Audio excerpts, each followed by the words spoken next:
Okay, something we do to have fun. We roast somebody every reunion. And we have enough members, it's not hard to get stories. This all started by accident at our second reunion. Chris Hoof's field. Him and his girlfriend have been living in Portland for quite a while together. And he was going down to Flagstaff and he stopped at Reno and got married. And the stupid fool told me.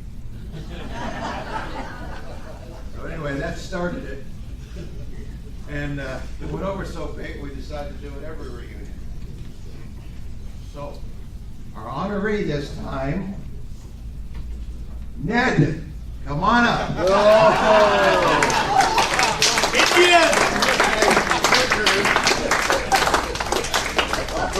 Don't believe a word of it. I went to church every Sunday. I'll verify that. Yeah, you left the boat every day at 9 o'clock. I was not the longest running dink on board. Don't let him lie to you. Okay, and you sure I might have noticed that I called him Ned. If you check the sailing list, his name is Walter S. Reed. This is the S is for Stanley, by the way. He acquired this nickname when he was chasing skirts. It seems Ned did not like to tell sweeties his real name. He told so many that his name was Ned that it became his nickname on Cayman. Ned also had another nickname on Cayman. We called him Indian. There'll be more about how that nickname was achieved. Ned came aboard as a seaman, or came aboard Cayman as a hot running unqualified seaman. So we started in the seaman gang. For the guests, they get to maintain the outer surface of the sub. The wonderful job of scraping paint and repainting the hull and walking deck. No one enjoys this job, therefore new unqualified seamen are selected for the job. Ned also handled the lines that tied up Cayman. A lightweight line called a heaving line is thrown to the pier and is used to pull the heavier lines over to tie up the boat. Ned liked to put a lead weight in the knot at the end of the heaving so that it was easier to throw. Ned had the people on the pier ducking.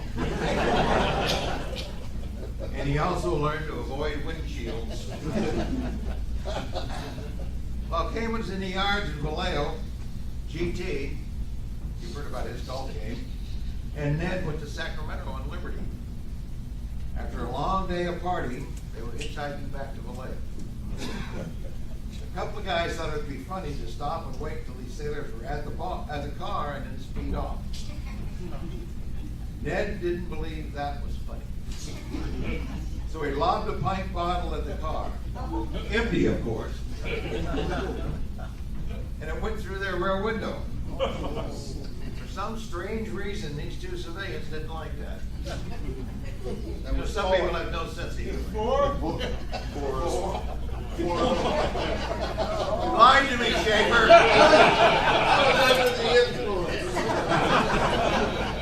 Back they came ready to fight. We understand the one that went after GT was very tired from chasing him. Ned, in the meantime, stood his ground. After wondering about those seamen, those civilians, even drunk, Ned beat him so bad, I guess more than one. The cops charged him with assault. The cops in Sacramento don't have a sense of humor. GT went back to Cayman to get bail. It took him 3 days to get enough money to get Ned out of jail. Ned had 3 hots in the cops in the city of Sacramento. Ned had a couple other adventures while Cayman was in the yards of Vallejo. Ned and Dings, the vice commander you just elected, decided to visit San Francisco.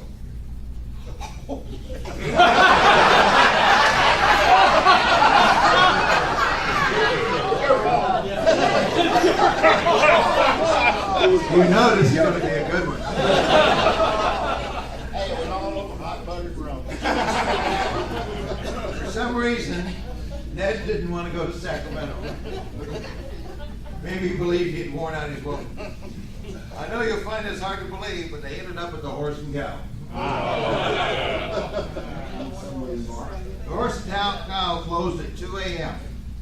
and these two well-lubricated sailors were trying to get back to Vallejo. They made it to the bus station. How was anybody's guess? With a gallon of wine. Good mouth. $1.49 a gallon. Good stuff. Bus arrives and they get on board. There seems to be some different stories about what happened on the bus.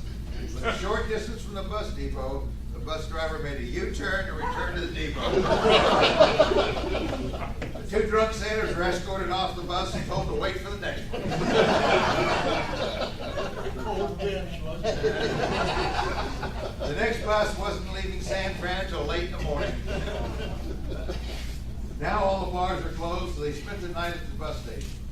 We all know how comfortable bus station benches are. If they hadn't been drunk, they probably wouldn't have gotten any sleep. Once again, Dings and Ned were late for quarters. The cob had Ned's Liberty card more than he did. One of the reasons we call him Indian, Ned and some other Cayman sailors decided to go after Grunion at Mission Bay.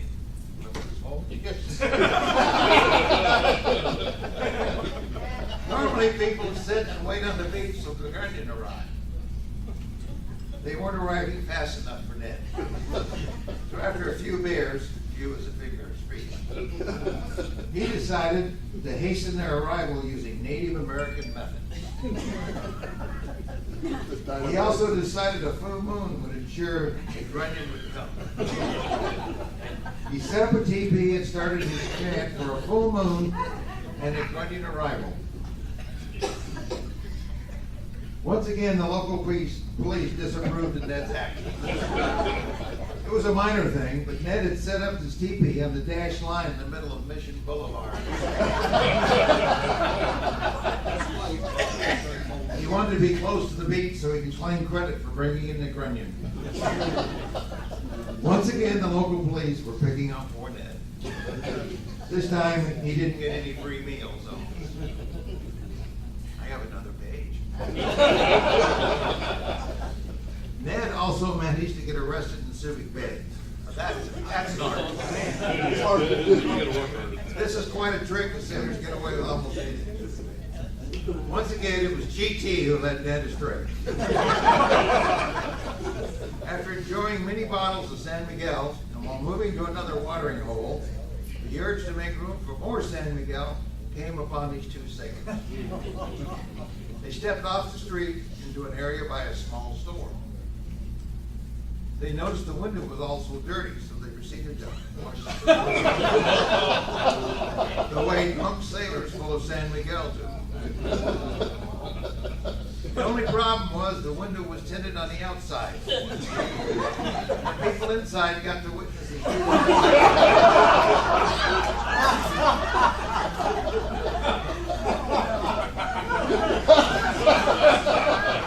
Somebody tells lies.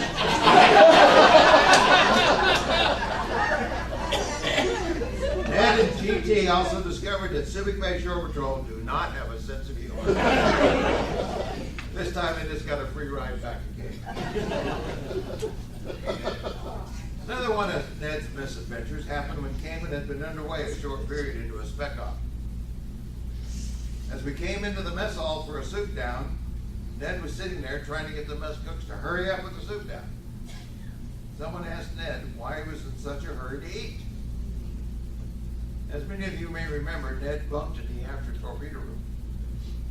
He stood his watches back there, and there was a head back there too.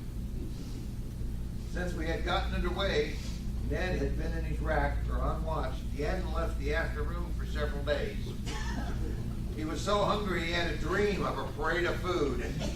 He said his dream had chocolate cake, cookies, ice cream, and sandwiches going by on parade floats.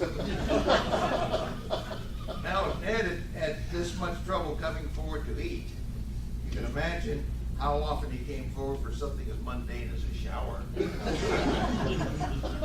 Alcohol works good. We didn't hear much about Ned until GT received his commission as an officer and a gentleman. Can you imagine?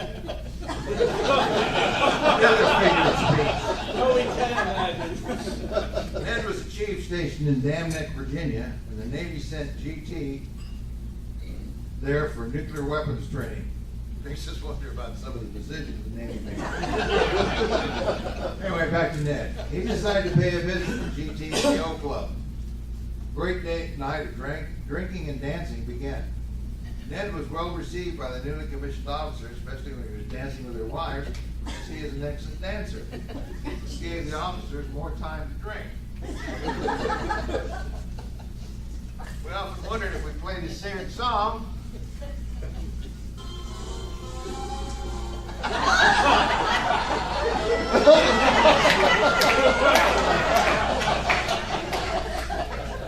We might get a demonstration.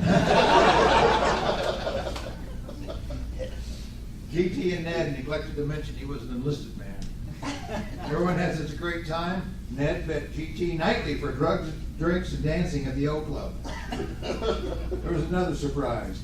Ned likes going to the club. As Ned, like the rest of us his age, he is starting to listen to his doctor. His doctor has recommended Ned stays well hydrated. And you know what's coming. Ned has confused hydration with lubrication. As you probably noticed at the reunions, using Ned's definition, he follows his doctor's orders. Ned feels sorry for people that don't drink. These poor people, when they get up in the morning, they know that that's as good as they'll feel all day. To make sure that Ned remembers Caiman, we got him a souvenir.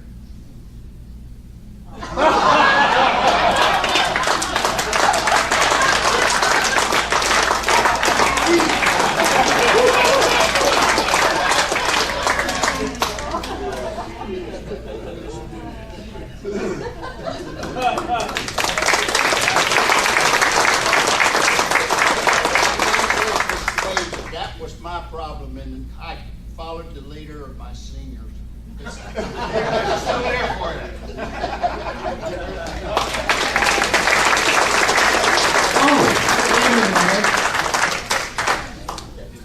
This came over so big, we now give the roastees this.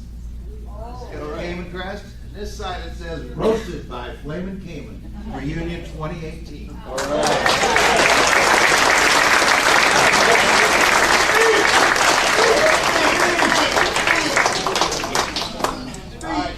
Let me say one thing. And I'm going to turn off the mic. Don't believe nothing you heard, because it wasn't my fault. I was young and innocent. Also, I want all of you to remember, we're not becoming senior citizens, we're well-seasoned citizens.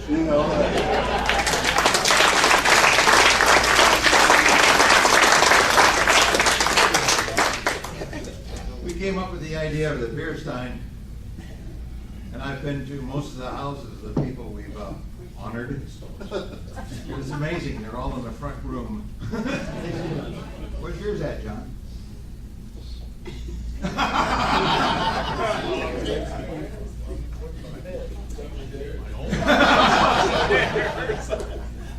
We roasted John at 2010 in Reno.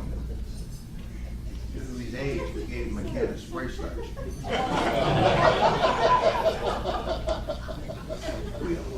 Of course, when Chris got married,